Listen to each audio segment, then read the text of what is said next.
From now on, Holy Father, not my will, but your will be done. I said, Father, you have chosen me. Give me the strength to obey. I will follow you no matter what it takes. If you know me, you cannot be neutral about me. Either you will hate me or you will love me. Because there is only one important business in the world. It is the business of salvation.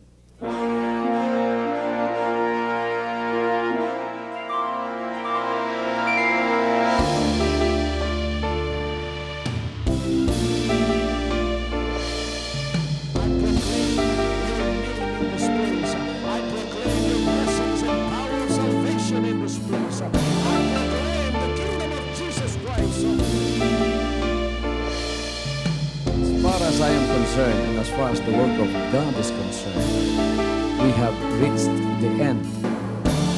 Last September 13, 2003. When you find God, you find His love. Because God is love. Ganon ang pag-ibig ng Panginoon. Walang katapusan na yan ay bumabalik-balik sa atin. If you want to receive, you have to give. Receive it by faith and say, Lord, I will touch up. Because the game plan of God was to save us from sin through the power of love.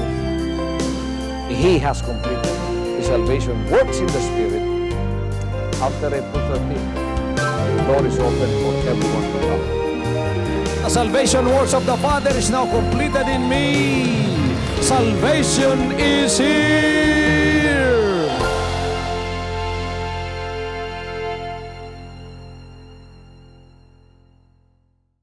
Then Jesus went thence and departed into the coasts of Tyre and Sidon. And behold, a woman of Canaan came out of the same coasts and cried unto him, saying, Have mercy on me, O Lord, thou son of David. My daughter is grievously vexed with a devil. But he answered her not a word. And his disciples came and besought him, saying, Send her away, for she crieth after us. But he answered and said, I am not sent but unto the lost sheep of the house of Israel. Then came she and worshipped him, saying, Lord, help me. But he answered and said, It is not meet to take the children's bread and to cast it to dogs. And he said, Truth, Lord, yet the dogs eat of the crumbs which fall from the master's table. Then Jesus answered and said unto her, O woman, great is thy faith. Be it unto thee, even as thou wilt. And her daughter was made whole from that very hour. May the Lord bless and add more blessing to the reading of His Word. Bago tayo makaupo, lingunin mo ang katabi mo, mga 3-4, kamayan mo, ngumiti ka at sabihin mong, ibinabahagi ko sa iyo ang pagpapala ng ating Panginoon. Hallelujah. Praise the Lord, praise the Lord. Hallelujah. Pagpalain kayo ng Panginoon, palakpakan natin siya, isang malakas na clap offering sa Kanya. Hallelujah. Yan na bang pinakamalakas, mga kapatid? Hallelujah. Praise the Lord. God bless you. God bless you. You may be seated. Praise the Lord. Sinabi dito ng ating binasa, Then Jesus answered and said unto her, O woman, great is thy faith. Everybody says that with me. O woman, great is thy faith. Okay, alisin na muna natin yung woman kasi may mga lalaki dito. Ang lahat ay magsabing, great is thy faith. Gusto kong mangaral sa umagang ito, sa mga sandaling ito, sa pamamagitan ng salita ng Diyos, patungkol sa dakilang pananampalataya. Ang lahat ay magsabing dakilang pananampalataya. this ministry was gifted with great faith by the Lord. Great faith, malaki o dakilang pananampalataya. Napakarami na nagsasabi sa akin, bakit daw ang laki-laki ng mga kahilingan natin? At sa atin pong plano sa evangelism, we are planning not locally only, not nationally, but globally. We are planning the work of God. And to think that we came from a city that is not even known in the Philippines for like Manila, na siyang talagang pinagmumulan ng lahat ng mabubuting bagay, lalo na economically sa ating bansang Pilipinas. Ngayon, ang Davao City ay hindi man masyadong kilala ng mga tao. Kung nakikilala man, ito ay nakikilala ng dahil sa ito ay maraming kaguluhan, maraming patayan, maraming barilan, at ito ay syudad na nasa Mindanao. At mayroong bang bagay na mangyayaring mabuti mula sa isang syudad na ganyan. But according to the work of God, God always worked in mysterious ways. In ways that we do not think possible, the Lord is going to make a way. And His ways are not the ways of man. As the heaven is high up above from the earth, so are the ways of God so high from our ways. Sinabi niya, mga kapatid, na ang kanyang mga daan ay lubhang mataas kaysa ating mga pamamaraan. Kaya nang siya pumunta rito, the Jews were expecting Him to go into the temple of the kingdom and be born with pomp and glory and be like the glory of Solomon in his kingdom. But when the king of Israel came, he became so humble and lowly that he was born in a manger, wrapped with swaddling clothes. Nobody knew that he was the Savior of Israel. Nobody then knew that he was going to be the king of Israel. Kaya yung mga Hudyo, na ang expectation nila ay ganon, hindi siya tinanggap. At hindi sila nagpasakop sa kanya, sapagkat siya ay pinanganak sa sabsaban ng mga baka. Pagkatapos, mga kapatid, siya ay pinanganak sa Nazareth. Papunta ako ng Israel, ang Nazareth ay pinaka-lowling lugar sa Israel. Kaya nung siya'y lumaki at siya'y nangaral na o nagpapasimula ng inihahanda siya sa kanyang ministry at nagpasimula na siyang mangaral sa salita ng Diyos, anong sinasabi ng mga tao? Mayroon bang magandang bagay na manggagaling sa Nazareth? Is there any good thing that come out of Nazareth? Sinabi nila yon. Dahil ang Nazareth ay parang isang baryo lang sa Ilocos na hindi kilala, mga kapatid. At meron daw bang magandang bagay na manggagaling doon? Ang ibig sabihin, walang mga intellectuals nang galing doon, walang mga magigiting na tao nang galing doon. Ang karamihan ay nanggagaling sa malalaking syudad. Ngunit kakaiba nga ang pamamaraan ng Panginoon. Upang mapakilala niya sa buong sanlibutan na iba ang kanyang pamamaraan, gumagawa siya ayon at salangsang sa iniisip ng tao. Para makita ang malaking pananampalataya na siyang kailangan upang maging kalugod-lugod sa ating Panginoon. The Bible says that faith is the substance of things hoped for, the evidence of things not seen. One of the languages of God is the language of obedience. The second language of God is the language of faith. You will never understand the Lord except by obedience and faith. Particularly tonight or today, I would like to talk about this language in which you can communicate with God. You communicate with your loved ones through letters, through long distance, through telephone calls, through many means by our technology and communication today. But you cannot communicate to God with your cellular telephone. You cannot communicate to God by means of your letter sending to Him. You cannot do that. you can only communicate with God by means of the way that He said He will communicate with us. You cannot communicate with God through religion. You cannot. You cannot communicate with God through your denomination. That's why many religion and denomination have dried up. Naging tuyo sila. At ang mga tao na backslide sapagkat hindi sila nagkakaroon ng koneksyon. Palagi silang tumatawag sa Diyos. They always call on God through their denomination. But the phone is dead. There is no dial tone. They always call on Him. They always call on God using the telephone of religion and denomination. And to their dismay, there is no answer because there is no dial tone. No one is answering. You cannot do that.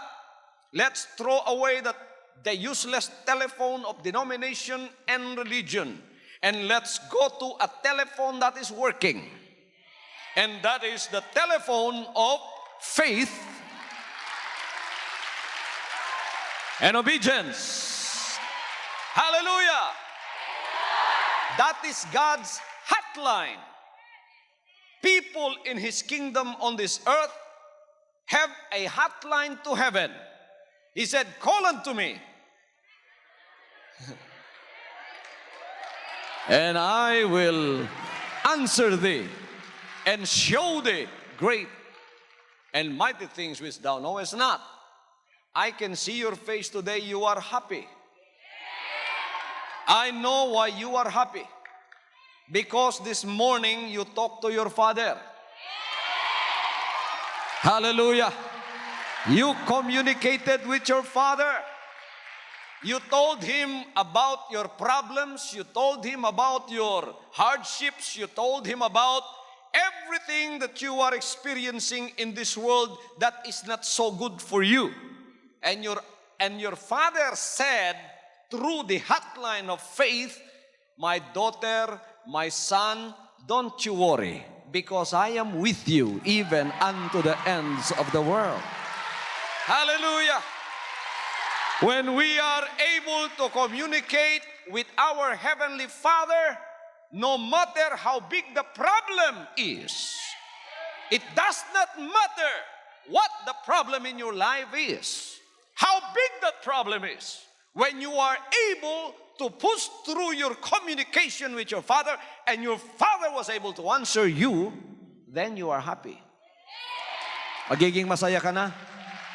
Magiging wala ng problema ang lahat ng bagay sapagkat magkakaroon ka ng katugunan. Bakit maraming mga anak ng Diyos ngayon nababackslide? Sapagkat wala na silang communication sa Ama at nakikipag-communicate sila, ngunit one-sided.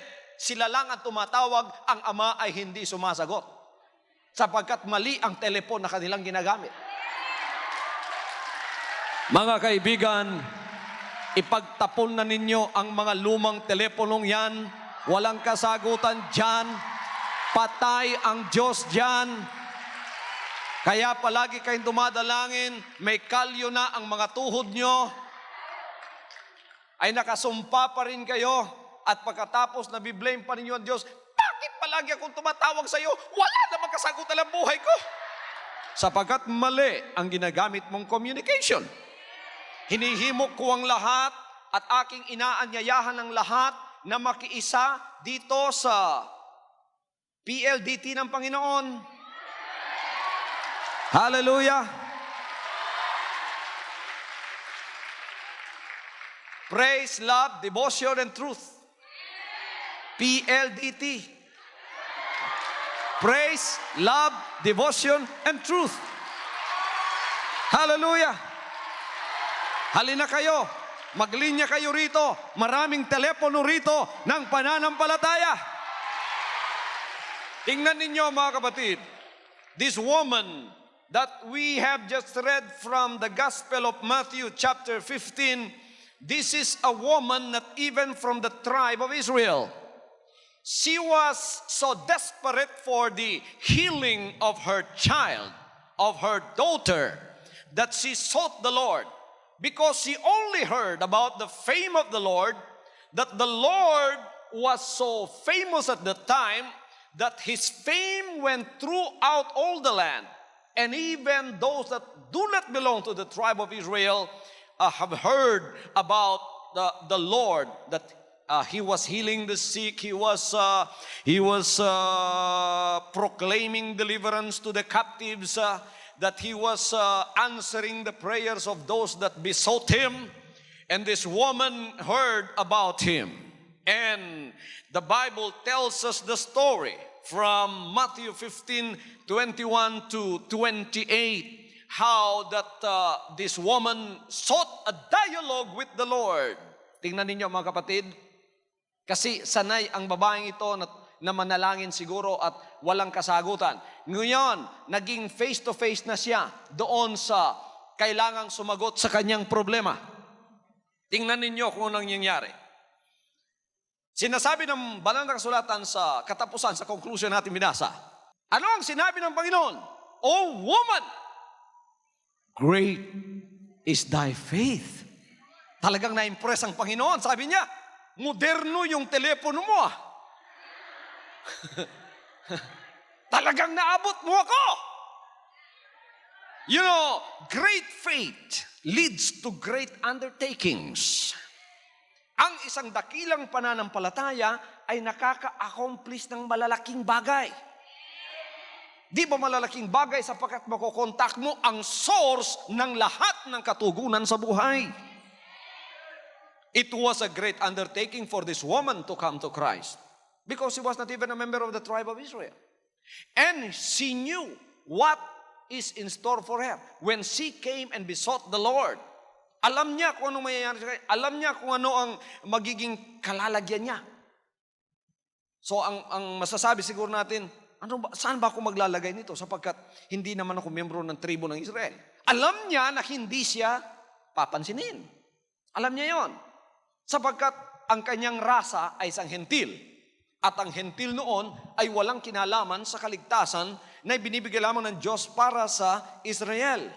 At itong babaeng ito, mga kapatid, ay nagpakita sa atin ng isang example na pagka ginamit natin ang communication ng Diyos, kahit pa ikaw ay taga-ibang rasa, kahit ikaw ay mula noon hindi nakakatanggap ng katugunan, pagka palagi mong dinadial yon, pagkatapos mga kapatid, busy, mayroon ang dial tone. Pero busy. Huwag kayong madi-discourage. Noon nga sa relihiyon at sa denominasyon, walang dial tone. Tawag kayo ng tawag. Ngayon, mayroon dial tone na, pero busy lang. Hallelujah! Hallelujah! So, dumaya lang babaeng ito. Dumaya lang babaeng ito. Anong sinabi niya? Sabi niya, have mercy on me, O Lord. Sabi nga telephone, have mercy on me, O Lord, thou son of David. My son is grievously vexed with a devil. Pero nakinig siya. The Bible says, he answered her not a word. Busy? Tumatawag ba kayo? Busy ba o dead? Busy ba o walang dial tone?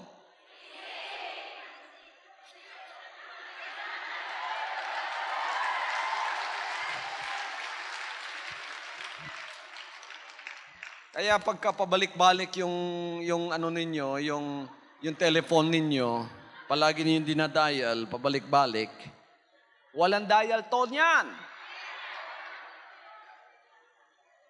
Walang dial tone yan. Iwanan ninyo yan.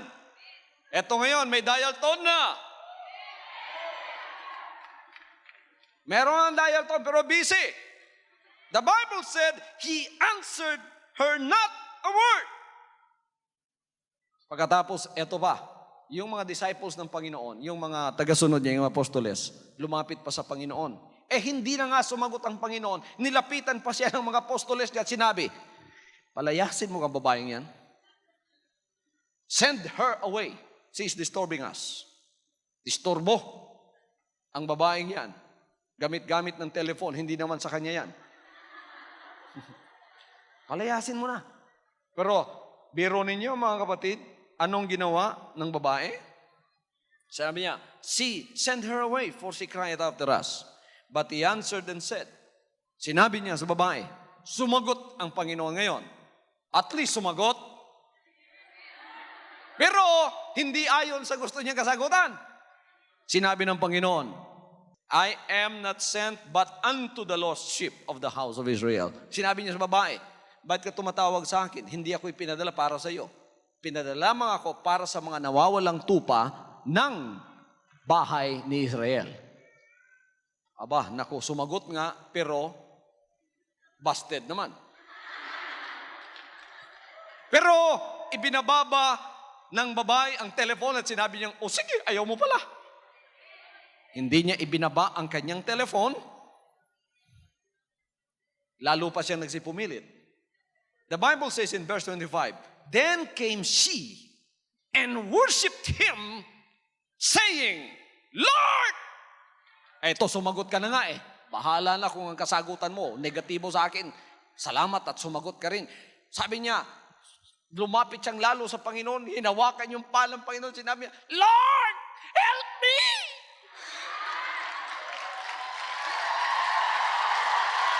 Hallelujah!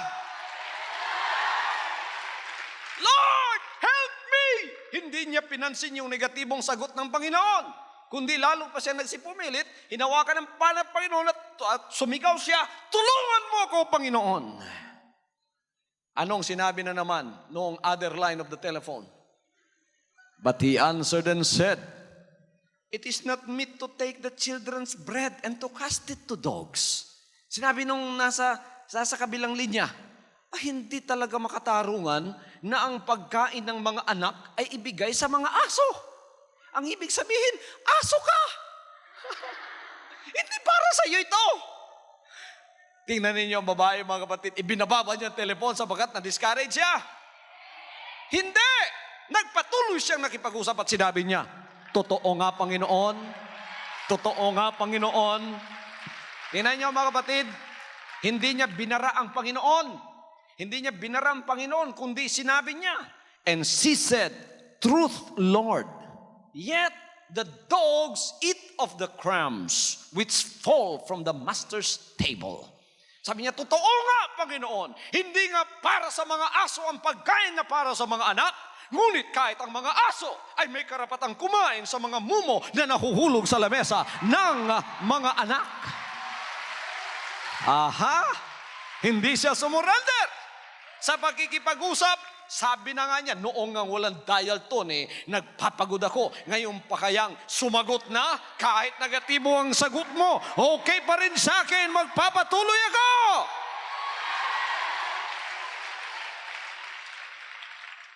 Ang sumunod na sagot, eto ng pinakamaganda. Biro ninyo 3 negative na kasagutan bago dumating itong kanyang pinakahihintay. Pero nung pangapat, sumagot yung nasa kabilang linya at sinabi, "O woman, great is thy faith." Woo! The Lord was now impressed because of the modernity of her communication. Napakaganda pala ng cellular phone mo. Talagang hindi napapatid ang boses mo. Mga kapatid at kaibigan, ito'y nagpapakita sa atin ng isang leksyon ng sinabi ng Panginoon, "O woman, great is thy faith." Pagkatapos ito ng pinakahihintay niya, "Be it unto thee even as thou wilt." And her daughter was made whole from that very hour. Hallelujah! 3 negatibong kasagutan ang tinanggap niya, ngunit hindi siya nadismaya, mga kapatid. Nagpatuloy siyang nakikipag-usap, kaya't dito pinuri siya na malaki o dakila ang kanyang pananampalataya.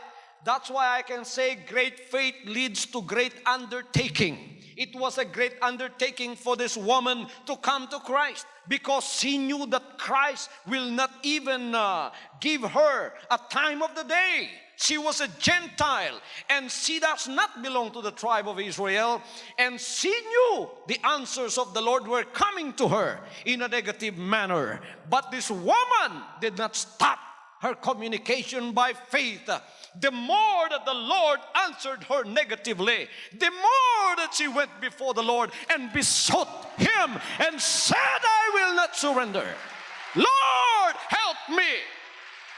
Hallelujah. Kaya binansagan siya ng Panginoon at sinabing, malaki o dakila ang iyong pananampalataya. Malaking bagay ang lumapit kayo sa Panginoon at humingi sa Kanya ng isang bagay na kailangan ninyo, na kung wala siya, alam ninyong wala kayong magagawa, mga kapatid. Malaking bagay. So dito natuturuan tayo sa mga salita ng Diyos, don't you ever use the communication by means of your religion and your rituals and the religious practices that you are using. Those are like telephones that do not have dial tones. You will never get an answer from Him.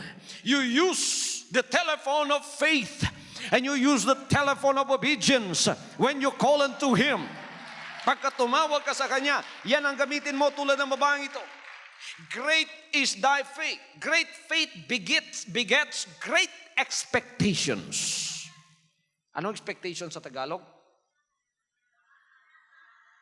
Ang mga dakilang pananampalataya ay nagpapatuloy ng mga pag-aasang malalaki rin. No? Amen? Inaasahan mo ang malalaking bagay mangyayari sa iyo. Sino umaasa dito malaking bagay ang mangyayari sa kanila? What did this woman expected? She expected the Savior to heal her daughter. To heal her daughter. Are you asking for healing? Healing of the body, healing of the mind. There are so many crazy people in the world today. Walang dahilan, umiiyak. Pagkatapos walang dahilan, tumutungtong sa bintana. At nagdadive, alam naman niyang walang tubig at hindi swimming pool yon. Marami ang nasisira ang kanilang pag-iisip ng dahil sa kalakihan ng mga problema. Kailangan nila ng kagalingan sa kanilang mga pag-iisip. There are many people today that are broken-hearted. They have their emotions hurt. Wala na, sira na ang kanilang mga damdamin. Sapagkat sila ay nagtamo ng mga malalaki at mga kabiguan sa buhay. Kabiguan, ewan ko kung saan kayo nabigo. Kabiguan sa mga puso o sa ano pa mang bagay. At nasisira na ang kanilang mga emotional setup. Eto rin, katulad din ito nang nasisira ang kanilang mga pag-iisip. Gusto ba ninyong kayo ay magkaroon ng kagalingan at bumalik muli ang tunay na kagalakan sa inyo? Emotional healing, mental healing, physical healing, and financial healing. Marami dito may mga sakit ang bulsa. Sapagkat marami ang mga nandiritong may mga pagkakautang. Bakit kayo may mga pagkakautang? Sapagkat niloko kayo ng demonyo. Kala ng mga mahal nyo sa buhay sa Pilipinas, namumulot lang kayo ng pera dito sa Hong Kong. Kaya pagka sila may problema doon, hindi na nila ginaganap ang obligasyon nila, sumusulat lang ang nagmamakaawa sa inyo, kayo naman ay naawa at pinadalahan lahat ang savings nyo. Anong ginawa ng asawa niyong lalaki doon? Nilampusta na lahat. Tagalog ba yon? Nilustay lahat. May babae pa. Hindi pa binayaran ang arkila ng bahay. Kayo naman dito, pagod na pagod. Pinagagalitan pa lang mga amon nyo. Aban ako, nakakasira ng ulo yan. Hallelujah! Kailangan ninyo ng financial healing. Sapagkat naghihingalo na ang financial nyo. Puro utang, yung pera nyo, isang taong sweldo nyo, kulang pa na ibabayad sa mga pagkakautang nyo. Sino rito ang gustong magkaroon ng financial healing? That's a great undertaking, and you are expecting great things from the Lord. Do not surrender. Call unto Him. Dial the number of faith. Hallelujah. If your first answer is a negative answer, go on. Talk to the Lord. Mga tuwiran ka sa Panginoon.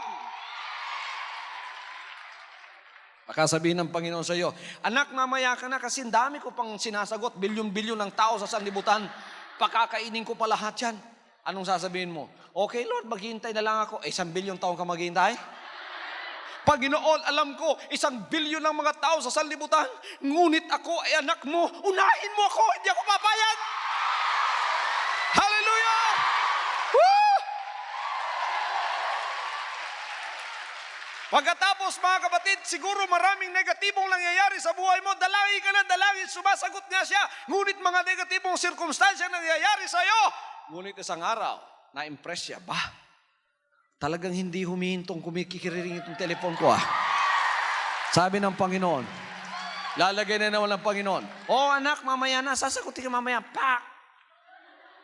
Later on, nagring na naman. Kring! Sumagot na naman siya. Ikaw na naman?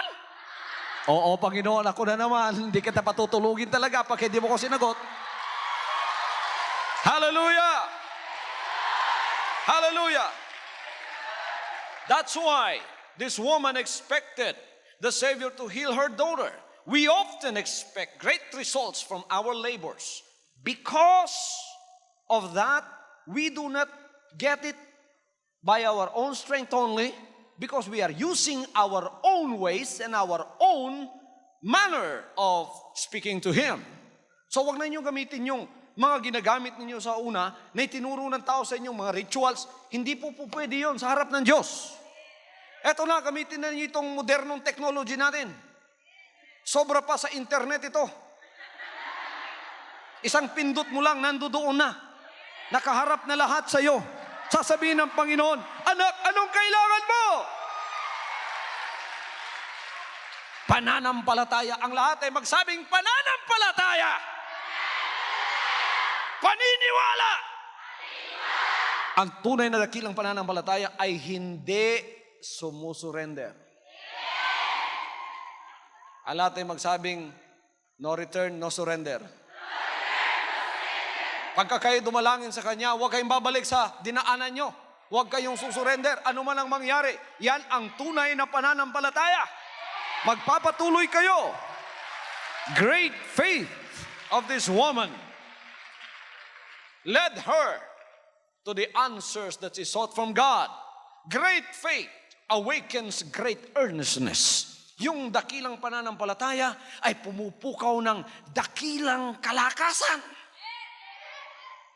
Noon, patok-batok ba kayo sa inyong pananampalataya, mga kapatid? Pero nagpapasalamat ako sapagkat kaloob ito ng Panginoon sa ministry ito, ng pananampalataya nyo ay talagang palalaguin ng Panginoon.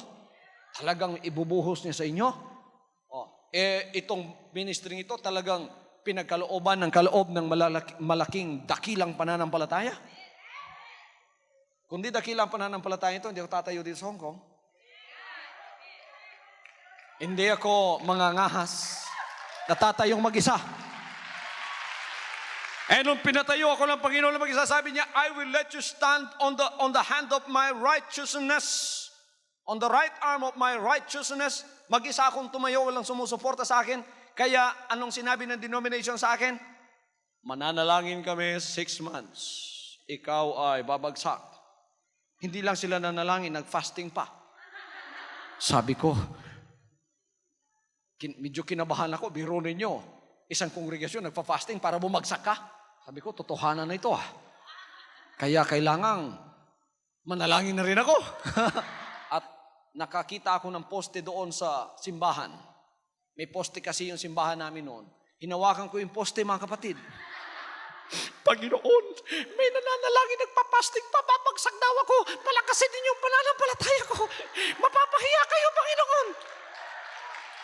Sabi ko, hindi ako papayag na babagsak ka, Panginoon. Ito pong posting ito, hindi ko bibitiwan hanggang hindi mo ako sinasagot. Hallelujah. Kaya yun ang tinatawag na prayer post. Pagka hinawakan ko na yon, alam ng Panginoon, hindi ko bibitiwan yon hanggang hindi niya ako sasagutin. Biro mo, pagka hindi niya ako sinagot, magsasamba yung mga tao, nakahawak pa ako doon sa poste. Kailangan kayo, may prayer post din kayo sa bahay. Kaya yung prayer house natin sa Tamayong, merong malaking poste sa gitna. Sa bahay nyo, maglagay kayo ng prayer post. Pagka sinabi nyo sa Panginoon, hindi ko bibitiwan to hanggang hindi mo sasagutin. Sinabi naman ng kasulatan, she fell at the feet of Jesus and worshipped Him. Pero niya, no? Lumuhod siya. Imbes na posteng mahawakan niya, paan ng Panginoon? Hindi kita bibitiwan. Bahala na hindi ka makakalakad. Tulungan mo ko! Hallelujah! Hallelujah! Ito ay pagpapatotoo na ang babaeng ito talagang dakila ang kanyang pananampalataya. Dakila mo yung pananampalataya niyo, Pastor? Hindi ako papayag, mga kapatid, na pag kami hiningi tayo para sa kanyang gawa, hindi niya ibibigay.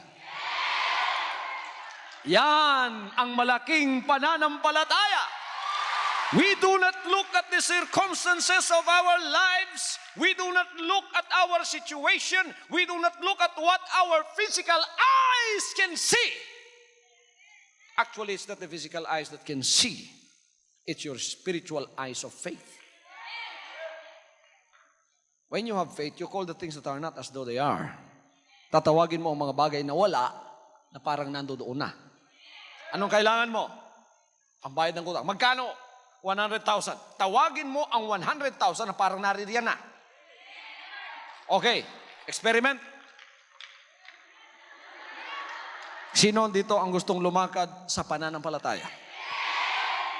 Ang pananampalataya, tatawagin mo ang bagay na wala, na parang andyan na. So pagka parang andyan na, halimbawa, mayroong problema, worth 100,000 ang problema mo. Tinawag mo yon, andyan na. Pagka andyan na, anong magiging reaction mo? Mula sa kalungkutan, anong dito na? Titingnan ng mata ng iba, matang physical ng iba, matang physical mo, nothing. But you are happy because it is not your physical eyes that can see. It is your spiritual eyes. Kasama ko na. Eto na. It's just a matter of time before the physical equivalent will happen. Sooner or later, one way or the other, darating sa buhay mo yan. Great faith conquers great difficulties. Dumadaig sa malalaking mga kahirapan ang malaking pananampalataya. First, it is said, he answered her not a word. Hindi siya sinagot ng Panginoon. But she kept on. Next, he said, he was not sent but to the lost sheep of the house of Israel. Dalawa na yun. Still, she was not discouraged. Next, he said, it was not meet to take the children's meat and give it to the dogs. Biro nyo, tatlo yun. Tatlong negatibong sagot. She answered, truth, O Lord, these difficulties have been overcome by her undaunted courage and faith. Na-overcome niya lahat ng mga sirkumstansya na negatibo sa kanyang buhay at nagpatuloy siya. And then, nakamit niya yung kanyang kahilingan. Anak ng Diyos, lupaypay ka ba? Pinagsusuntok ba ng demonyo ang pananampalataya mo? Sapagkat ang pananampalataya ng isang Kristiyano, yan ang kanyang kalakasan. Pagka ang kalakasan mo, ang pananampalataya mo ay nanghina, manghihina na rin ang katawan mo, manghihina rin ang pag-iisip mo, at manghihina na rin ang disposisyon mo sa buhay. When you hear the preaching of the Word of God and your faith is not strengthened, you are wasting your time, and the preacher here is wasting his time. When I preach to you, I must see to it that I am strengthening your faith. Because that is the meaning of the gospel. The gospel is good news. What is good news? Strengthening of your faith. Kahit sinong pakinggan ninyo, makinig kayo sa lahat ng mga ngaral. Pero pagka hindi lumalakas yung pananampalataya nyo, umalis na kayo. Walang kabuluhan yung pinangangaral niya. Hallelujah! Hallelujah! Marami riyan, ngak-ngak ng ngak-ngak. Kahit ako nakikinig ako, sinabi ko, saan bang pananampalataya dyan? Saan bang pampalakas ng pananampalataya riyan? Ang naririnig ko pa, paninira pa. Lalong nasisira yung pananampalataya ko. Di ba mga kapatid? Sa pananampalataya, kailangan ang ating pananampalataya, yan ang kaluluwa ng ating paglilingkod sa Kanya, dapat yan ay malusog sa harap ng ating Panginoon. That should be healthy because that is our open line of communication with the Lord. When you lose that and when your dial tone is already dead, your faith is dead, although you pray every day, araw-araw manalangin ka, walang kasagutang darating sa buhay mo. At puro kasagutan na hindi maganda ang tatanggapin mo hanggang sa ikaw ay mapahamak. Ngunit pagka ang pananampalataya mo ay naisauli na sa Panginoon, tapos kahit busy siya, pagpatuloy ka lang. At ikaw ay tatanggap ng kasagutan. So wala nang mahirap sa inyo ngayon. Tulad ng babaeng ito, wala nang naging mahirap sa kanya. Lahat ay naging posible para sa kanya. Amen. Amen. Wala nang mahirap. You will conquer your difficulties with your great faith, like this woman. Great faith achieves great victories. Jesus Christ said unto her, be it unto thee even as thou wilt. Yan ang hinihintay kong kasagutan.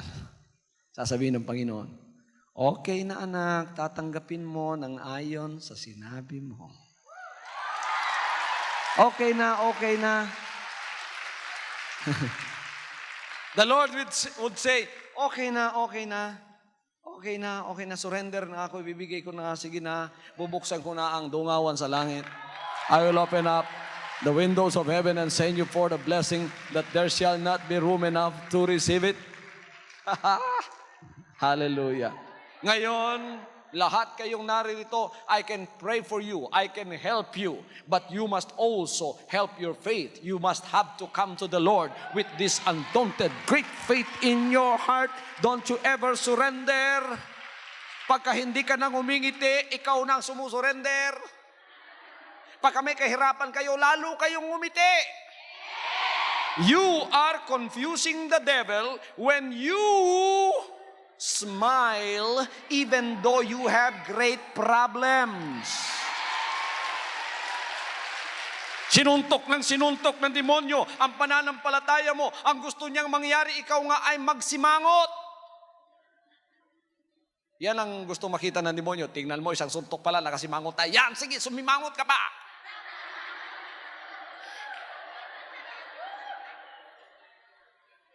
Sinuntok na naman, nakasimangot ka lalo. Nagsamba ka, nagkaganon ka na. Alam ninyo, mga anak ng Diyos na nakikipaghamok sa demonyo sa pamamagitan ng kanilang pananampalataya, alam nila kung paanong talunin ang demonyo. Kung lalong sinusuntok ang pananampalataya nyo to confuse the devil, you must have to smile. The bigger the blow, the bigger the smile.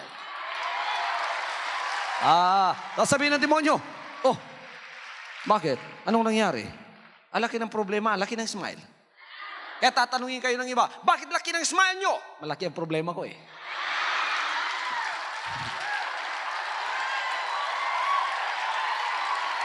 Bakit? Sapagkat iba ang pamamaraan ng Panginoon sa atin. Tingnan nyo, habang dumarami ang problema mo, lalong dumarami ang iyong mga ngiti. Bakit? Sapagkat ang ngiti, it attracts the blessings of God. When you frown, you attract the devil. Sabi ng devil, may anak ako doon nakasimangot.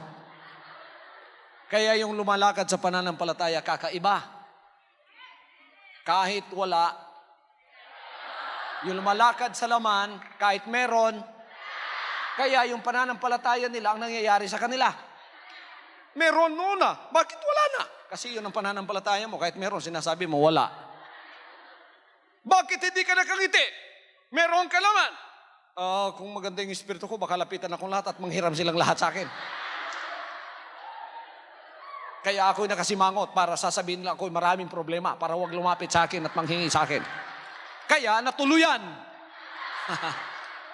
Pero malakad sa pananampalataya, kahit wala, meron. Pagkatapos nagtaka ka, dumating ang lahat ng meron sa'yo. At dumami sa buhay mo. Hallelujah! Kaya huwag kayong manlupaypay. Ano man ang kahirapan niyo, buksan niyo ang mata ng inyong pananampalataya. Open your eyes of faith. Do not just depend on your physical eyes. Your physical eyes are limited. Your feelings is limited. But when you open your spiritual eyes of faith, you will see the Lord standing or sitting on His throne, and He is ready to answer your every need.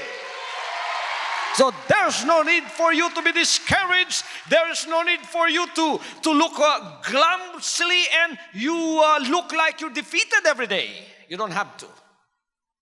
Buksan mo lang, anak ng Diyos. Ang mga mata ng pananampalataya, makikita mo ang lahat ng kasagutan.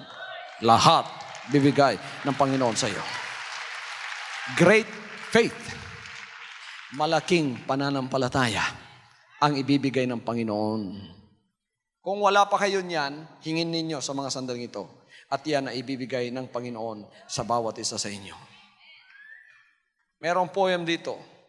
Sinabi, "Oh, for a faith that will not shrink, though pressed by every foe, that will not tremble on the brink of any earthly woe, that will not murmur nor complain beneath the chastening rod, but in the hour of grief or pain, will lean upon its God. A faith that shines more bright and clear when tempests rage without, than when in danger knows no fear, in darkness feels no doubt." Ayan ang pananampalataya. Kailangan natin to communicate with Him. Araw-araw, open. Ang telephone ng Panginoon ngayon, wala nang busy? Kung busy man, patuloy din. Tumawag muli. Huwag susurrender. Every minute, tumawag kayo. May dial tone na. Konektado na. Anong gagamitin? Ang telepono ng pananampalataya. Telepono ng relihiyon. Disconnect. Walang power yan. Relihiyon, wala rin. Kayo-kayo lang ang nandiyan. Kailangan natin ngayon ay kasagutang nagmumula sa Kanya upang tayo ay maging matagumpay sa ating buhay. Yan, babaeng ito, na-conquer niya ang lahat at tinanggap niya ang kanyang kinakailangan. Ganon din ang mangyayari sa inyo. Bago tayo lumabas dito, ganyan ang tatanggapin ninyo mga dito. Kayo nasa harap ng inyong television sets, hawakan ninyo inyong television sets at ako'y mananalangin sa inyo. Amang banal, pagpalain po ninyo ang lahat ng sangayon na mga televiewers at mga covenant partners at lahat ng mga for the first time nakapanood ng programang ito. Pagpalain po ninyo silang lahat ng kanilang kailangan, tulad ng babaeng ito na nagkaroon ng malaking pananampalataya na inyong magagawa sa kanyang bagay na hindi magagawa ng tao. Kahit po siya ay hinadlangan, kahit po siya ay nagkaroon ng mga negatibong mga kasagutan, nagpatuloy siya. At kaya siya po ay pinuri ninyo at sinabing malaki ang pananampalataya mo at magkakaroon ka ng iyong inaasahan. Ganon din sa lahat ng mga nanonood ngayon. Anak ng Diyos, tatanggapin mo sa pamamagitan ng lengguwahe ng pananampalataya ang lahat ng kailangan mo sa mga sandaling ito. Lahat kayong nandito na ibig na ngayong loob ng linggong ito ay tanggapin ang lahat ng inyong mga kahilingan. Hallelujah. Tumayo kayo, mga kapatid. Tumayo tayo. There's nothing impossible with the Lord. Have faith in God. Have faith in the Lord. Huwag kang ma-discourage. Huwag kang masira ng loob. May Panginoon na nakatingin sa iyo. Ang gawin mo lang, tumawag. Tumawag.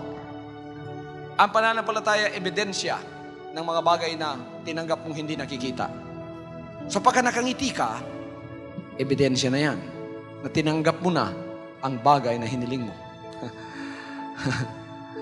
Hallelujah.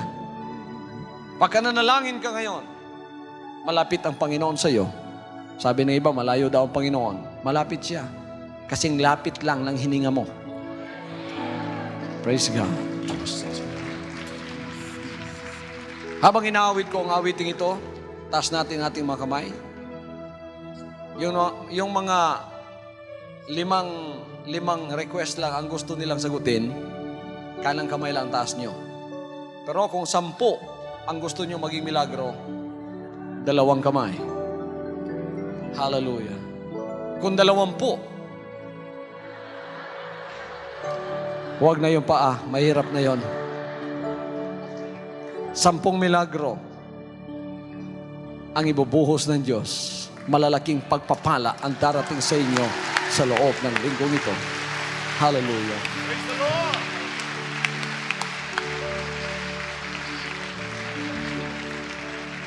Habang ang awit na ito, dumalangin tayo. Now you pray in your own way. Sabihin mo lang sa Kanya, para hindi ka madistract, ipikit mo yung mata mo at pagkatapos, isabihin mo sa Kanya, huwag ka nang magpaligoy-ligoy pa, diretso na. Lahat ng kailangan mo. And the Lord is here. And I will guarantee to you that within this week, miracles will happen in your life.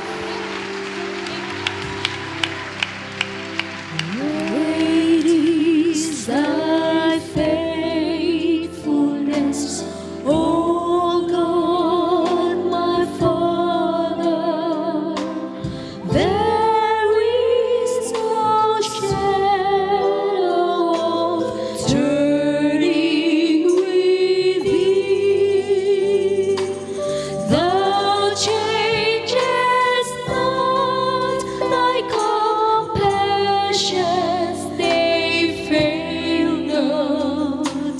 As thou hast been, thou forever will be.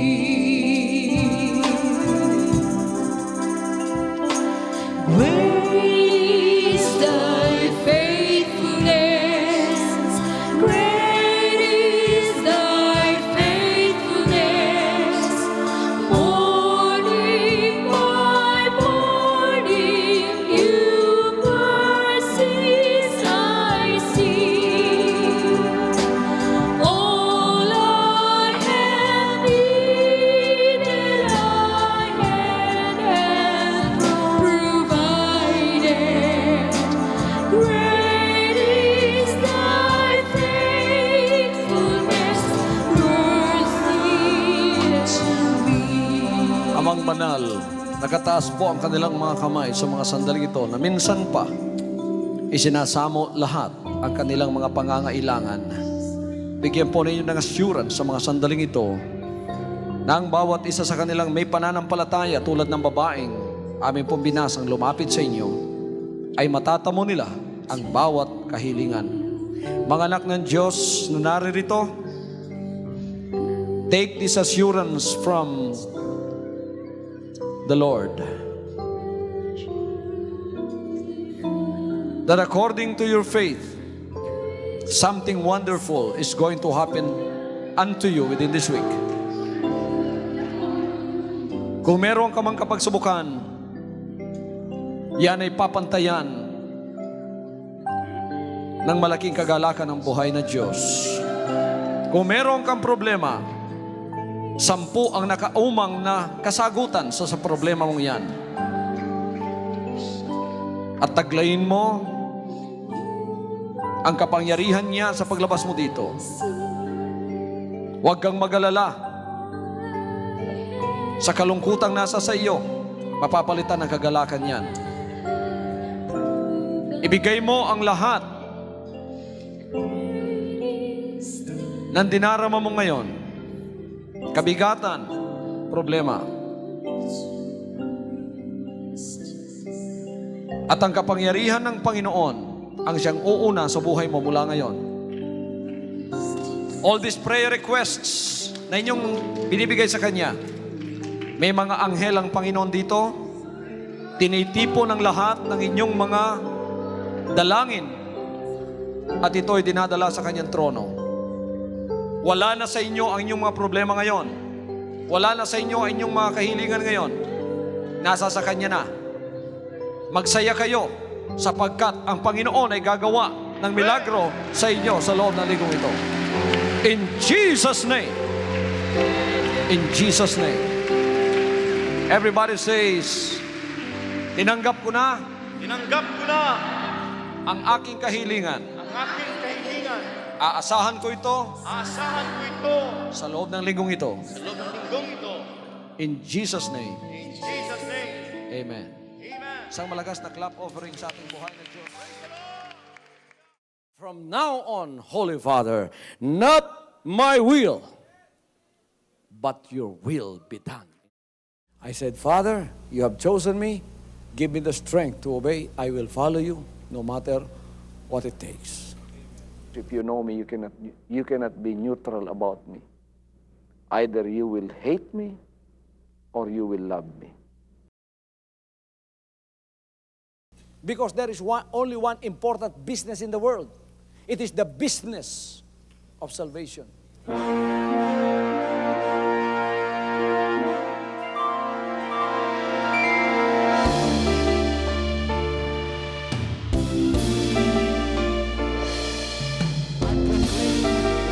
I proclaim the blessings and power of salvation in this place. I proclaim the kingdom of Jesus Christ. As far as I am concerned, and as far as the work of God is concerned, we have reached the end. Last September 13, 2003. When you find God, you find His love. Because God is love. Ganon ang pag-ibig ng Panginoon. Walang katapusan na yan ay bumabalik-balik sa atin. If you want to receive, you have to give. Receive it by faith and say, Lord, I will touch up. Because the game plan of God was to save us from sin through the power of love. He has completed. Salvation works in the Spirit. After April 13, the door is open for everyone to come. The salvation works of the Father is now completed in me. Salvation is here.